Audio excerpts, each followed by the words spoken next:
What's up, everyone, and welcome back to the LCS Summer Split and another edition of This or That presented by Verizon, this time with Mark Z and Dash. And I know what all of you are thinking. Thank God Kobe's finally gone. Mark is so much better on this show. No, I'm kidding. It's a tradition. At the start of every season, I don't know why he's that's sick or he's out. He's playing Dragonlands this time. You know what? TFT, I baby. think that's what it is. Probably go find. Yeah, if we go load up the client right now, we'll see him online He's and streaming. in-game. All right, we're gonna dive straight into it. We got 10 slides ahead of us today. Let's see what we got going big on day. first. Yeah, what side are you on?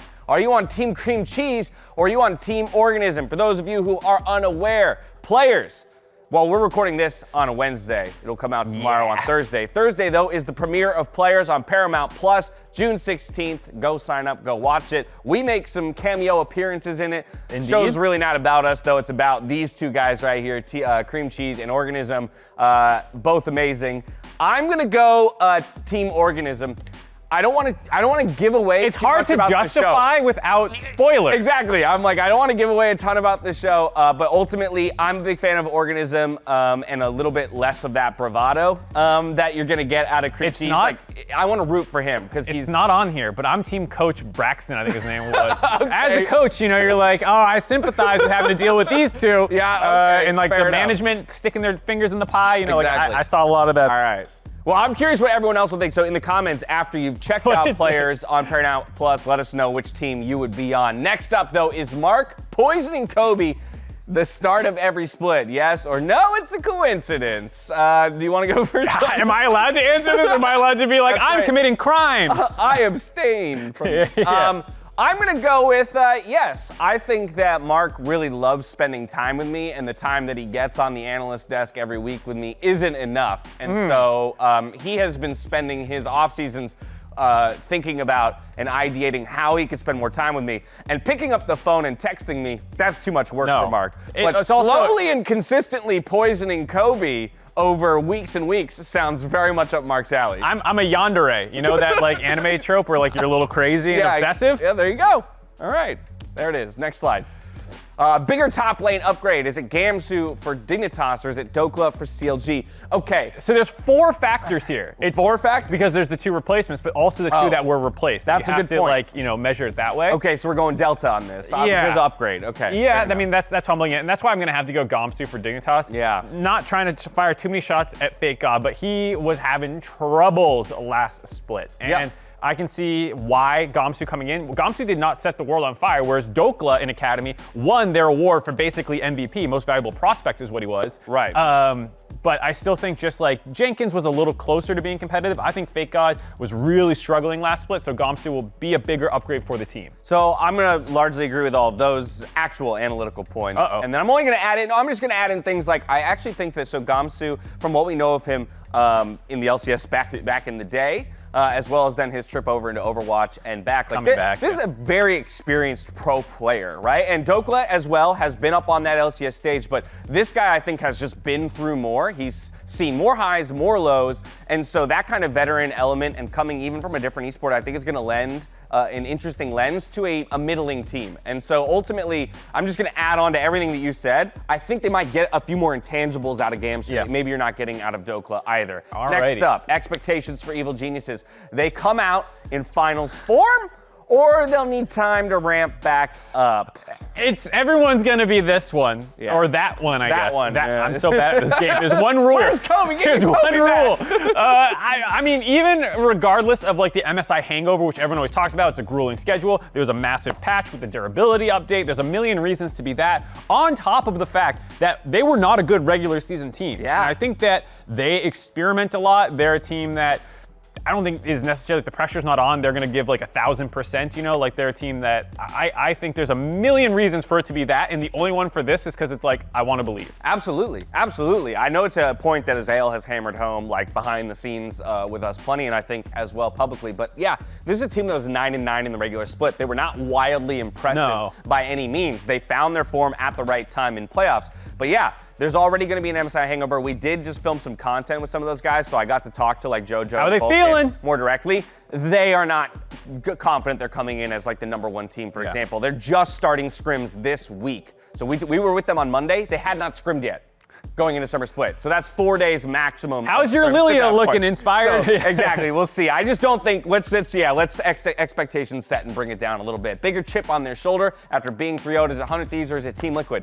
I want you to go first, because I have a strong opinion on this, actually. So, okay, from a team perspective, I actually think that 100 Thieves has a bigger chip on the shoulder. From an individual perspective, I think no one's got a bigger chip than Bjergsen on his shoulder right now for being 3-0'd on his return. But I do think holistically, the defending champions and that team as or that organization, having made no changes, should have a bigger chip on their shoulder for dropping 3-0 in the finals. I think they will have a bigger chip on their shoulder, but I actually think TL should, especially because, and I'm going to make this point a lot over the coming weeks, but they have not won since 2019 summer with Double Lift carrying them. And Core JJ is built up as like the savior of North America. Right, and where are the like, wins? Where are the wins? You want some lock-ins? Okay. Okay. They haven't got out of groups in 3 years. It's the 3-3 and out. This team has not yet hit that next gear that you would think with a super team should. Core JJ, like eyeball test, yes, he's amazing. But where are the accomplishments that follow that? Right. Like you only won with Double Lift. Again, who we talk all the time is FlyQuest, get into finals, bridesmaid, Yeah. never the bride, and then Bjergsen's return. Like that's the thing. There's tons of arguments. And just like the org spending that much money. Steve himself should be like, where's my championships? I put this team together for championships. That's a wallet-sized chip on the shoulder. It's a big right chip. there. So I actually think it should be TL, though. I think this is the easier answer. You may have actually convinced me in the course of all of that to flip on over. Okay, more exciting for the Chicago Finals. Chicago Finals, by the way, for those of you who don't know, United Center, that's going to be dope.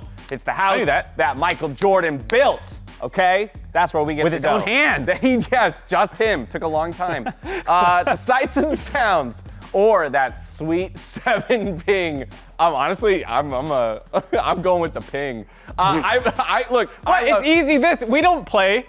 No, but I get to, that means the few times that I play on my laptop in my hotel room, I'm gonna have sick ping. That's gonna bring me back to the days when the servers were here on the West Coast. As a pro commentator, my ping experience does not matter to the viewers. No, that's totally true. The sights and sounds matter, so I'm looking for that. Yeah, sights and sounds matter. Here's the thing, and I'm gonna create some enemies here, but like, if I'm going to Chicago, I might as well go to New York in terms of city. You know, like for me, You're just firing shots at the whole city. I know, I'm firing shots at all of Chicago. No, Chicago's a wonderful place, but I guess for me, it's like, Dash doesn't think Chicago's going to turn up like New York would. I don't think they will. Oh my God. Well, in 3 months, hopefully people are proving him wrong. Yeah. Prove me wrong, please. All right, we're split on that one. More exciting mid lane matchup. Is it Jojo versus Jensen on Friday, or is it Bjergsen versus Jensen on Sunday? So it's Bjergsen versus Jensen. I'm sorry. Like, don't get me wrong. I think this matchup is going to be sick to watch over time and to watch it develop as a 1v1 and maybe a new rivalry in very much the way that, you know, we were talking about Jensen in his first matchup against Bjergsen. Yeah. I'm excited for it in that way. But come on, it's Bjergsen Jensen. This is 1-2 in the league for like 7 years. Or however long Jensen's been in the league. Yeah, I mean, this is hype level, narrative level. There's a million things to talk about there. It's back. This is just cool to see where they'll stack up, but it doesn't have this. Yeah, this is the history. This is the history of huge mismatch. Jensen. I'm so excited for it. But they're both going to be dope. What do you got for us next here? Kenvi will be the Jojopyun of jungle. Yes or no on this? What are your thoughts? I hear a lot of hype around Kenvi from casters and people who are big on the amateur scene.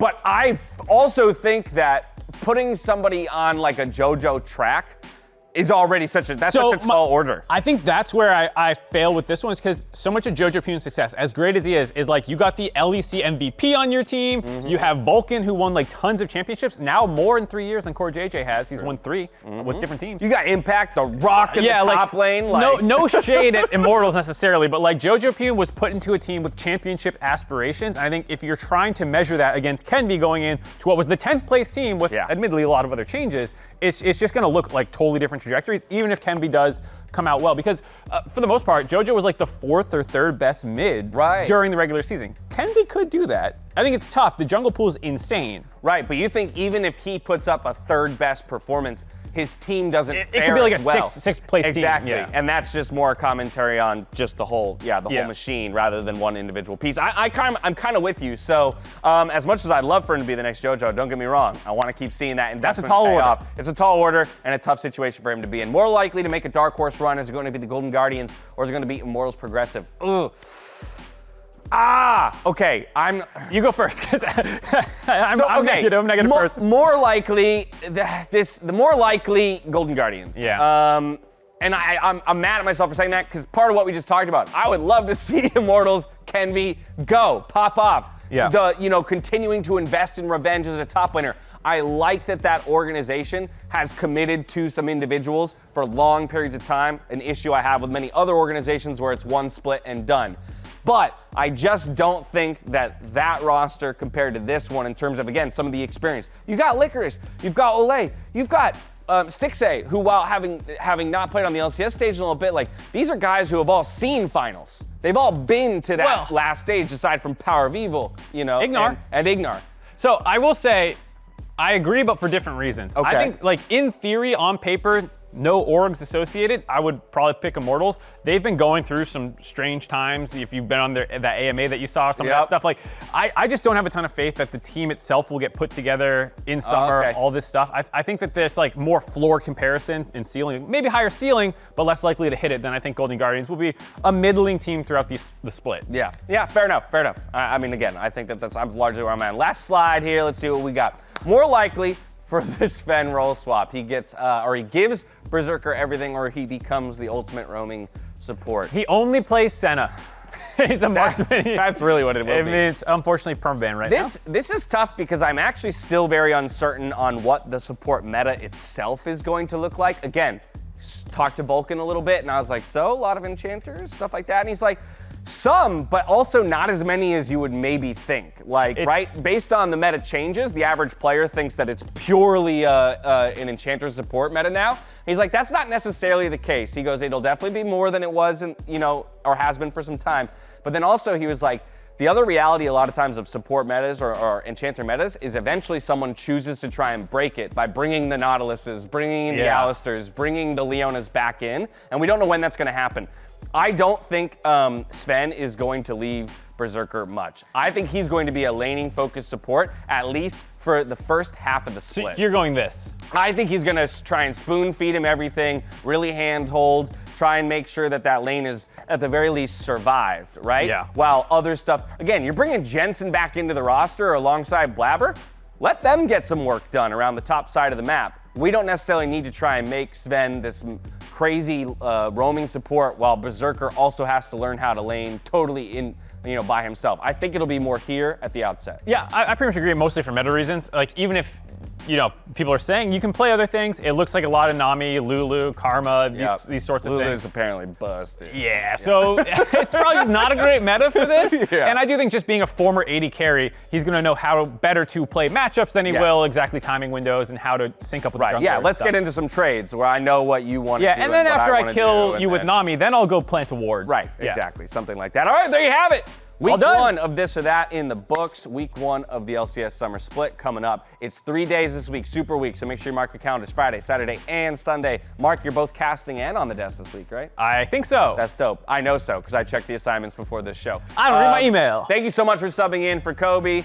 He'll be back next week, just taking a little bit of a break. One final note is we love the comments and the questions in the YouTube, and so obviously, as this was the inaugural episode of The Split, we didn't have any YouTube slides, but make sure you get those in, and our producers will pick the very best ones. Until next time, we'll see you. Sweet.